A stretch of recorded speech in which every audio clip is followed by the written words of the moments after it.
I now want to speak with you about the power of gratitude and how it might bring more heart to your daily leadership and thus bring other people to your side. Studies show that people love working with grateful leaders. I don't think I'm telling you something you haven't noticed.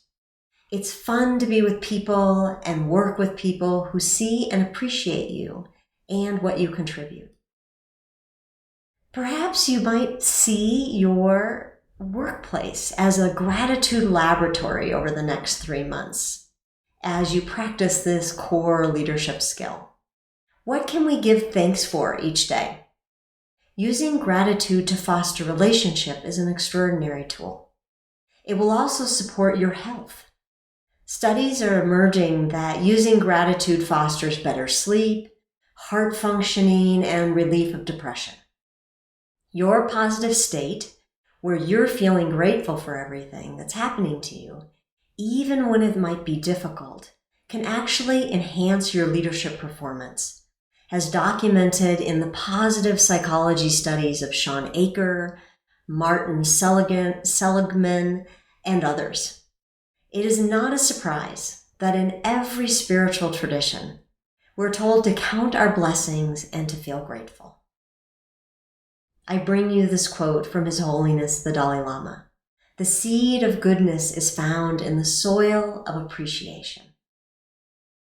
How can we each day let others know that we see and appreciate them? Gratitude is also a problem-solving hack. Even though gratitude builds relationships, it's a heart tool, it's also a head tool or a decision-making strategy.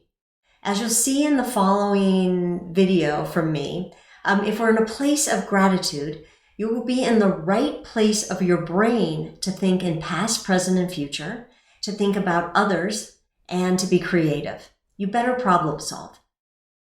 The crux of the gratitude leadership tip is, how can I be grateful for everything? We've all heard count your blessings and count everything as a blessing. Be thankful for your difficulties. As I share this topic with others around the world, I love the quotes and proverbs that are given to me, which basically say, how can we see our worst opponent as our best teacher? If we can do that, we can show up well for whatever comes our way. We can create progress and not get discouraged as things are not as we wish them to be. So here's some tips I wanted to pass along as an executive coach on how to use gratitude. First is to start every meeting with what's working. And ask others in the meeting what they've seen that they're appreciating or that's going well. This puts everyone in the right part of their brain to be more apt to problem solve. Number 2, when I'm starting a new initiative and I might get discouraged, is to see that as a laboratory for gratitude, is to notice what is working. And to gather as much as I possibly can that I'm learning from the experience. So practicing whenever I'm doing something new and looking for gratitude. Number 3 is just to keep a gratitude journal, is to write down 5 new things each day for which you're grateful. This is a challenge because each day it has to be 5 new things that you haven't written down before. And this expands our focus and helps us to pay attention.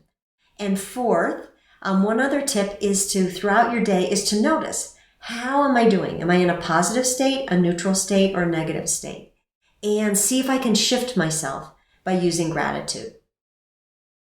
I leave you with this quote from the Indian poet Tagore. For many years at great cost, I've traveled through many countries, saw high mountains and the oceans. The only things I did not see were the sparkling dewdrops in the grass just outside my door. There is so much for us to add to our gratitude journals each day, and I hope you enjoy the following material on gratitude in this topic, and that it fosters both your interpersonal relationships as well as your creation of positive change.